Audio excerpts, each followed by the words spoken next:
Nada como um dia depois do outro. Para Jair Bolsonaro, Andreasa, o Datafolha mostra que, pela primeira vez desde abril do ano passado, o presidente tem mais aprovação, mais opiniões boas ou ótimas a respeito de seu governo do que ruins ou péssimas. Bom dia, Andreasa.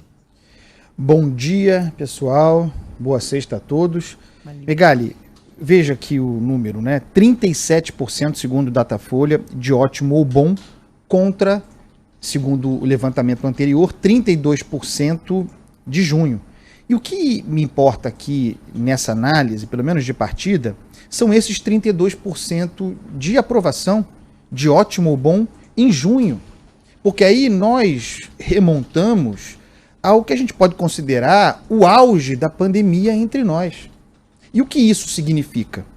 Que no auge da pandemia, o presidente Jair Bolsonaro, ainda utilizando todas as suas ferramentas verbais para o confronto, para o conflito, ainda assim perdendo Mandetta, depois perdendo Moro, não tem a ver com a crise da pandemia, mas um abalo na sua base social de classe média, base social lavajatista, ainda assim no auge da pandemia, e isso se verifica nas pesquisas anteriores, se nós voltarmos à pesquisa de abril, o presidente se manteve estável, Luiz Megali. A popularidade do presidente se manteve estável em patamares competitivos, na casa de 30%, em junho 32%, de modo que esses números do Datafolha, esses de agosto, não surpreendem, ou só podem surpreender quem faz análise torcendo, né? Torcendo para a debacle do presidente da República.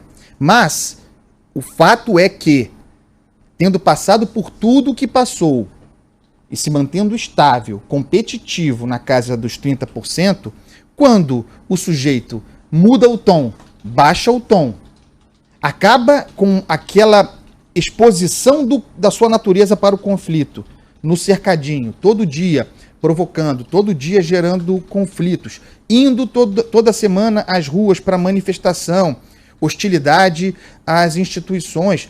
A população brasileira não gosta disso, não tem a natureza para o conflito. O presidente percebeu isso, baixou o tom e está colhendo os lucros agora. Não tenham dúvida de que esse aumento de popularidade do presidente e também a queda da sua rejeição, que também é espantosa, vai de 44% em junho para 34% agora em agosto.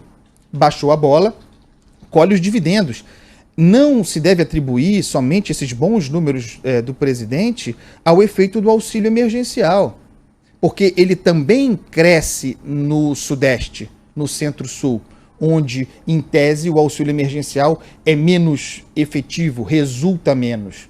Eu imagino, portanto, que essa boa posição dele fora do Nordeste, portanto, sem tanto a ver com o auxílio emergencial, deriva da sua mudança de postura.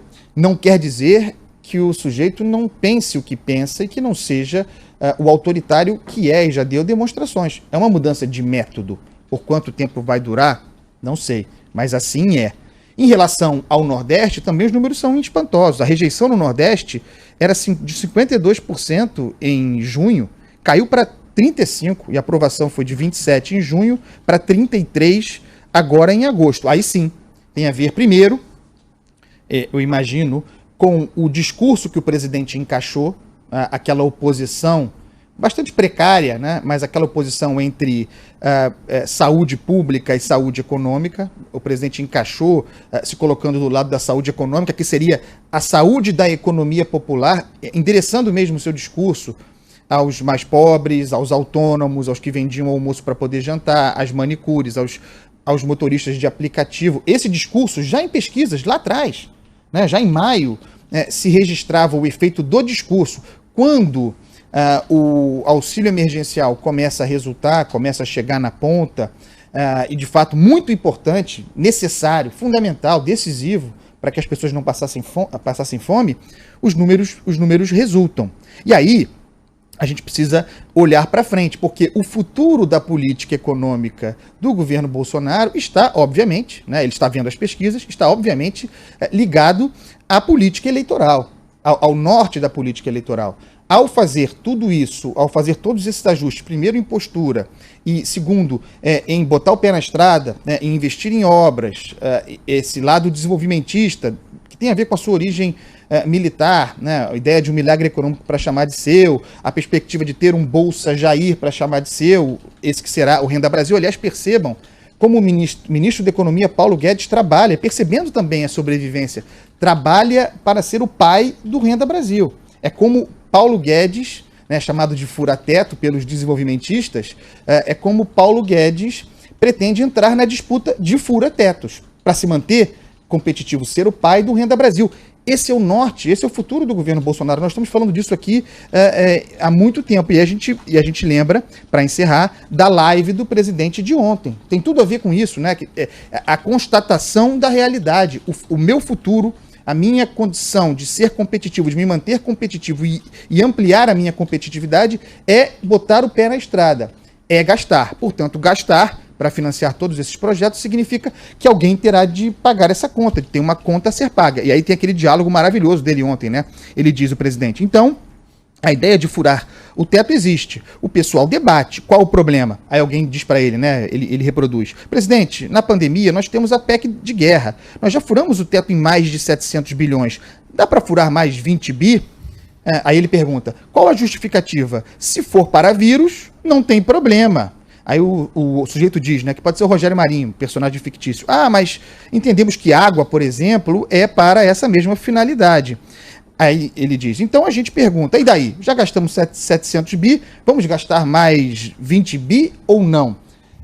É a ideia do fura-teto, que não significa furar o teto. Driblar o teto, isso está colocado. O governo Bolsonaro, e o ministro Guedes está desafiado a isso, terá de encontrar formas de driblar o teto de gastos para embutir despesas, inclusive justificadas como se fossem para combater os efeitos da Covid-19. É o que está na ordem do dia. Renda Brasil, obras hídricas e a retomada do Minha Casa Minha Vida, que é o projeto pelo qual trabalha o Rogério Marinho. E o pessoal do mercado financeiro precisa entender agora que tem que ser patriota. É o patriotismo de mercado, patriotismo fiscal. Elegeram Jair Bolsonaro, apoiaram Jair Bolsonaro. Agora é isso, todo mundo operando no mercado com a camisa do Brasil. Eu até queria fazer perguntas pro Andreasa, mas subiu a música, o que significa que acabou o nosso tempo. Qual foi a trilha sonora de hoje, Andreasa? Nós estamos ouvindo Geraldo Pereira, o grande Geraldo Pereira, um samba dos anos 50, Ministério da Economia. Sobe o som. Muito bom. O Ministério da Economia parece que vai resolver. Beijo pra você, Andreasa. Até segunda. Beijo, Sheila e Carla. Tchau, beijo.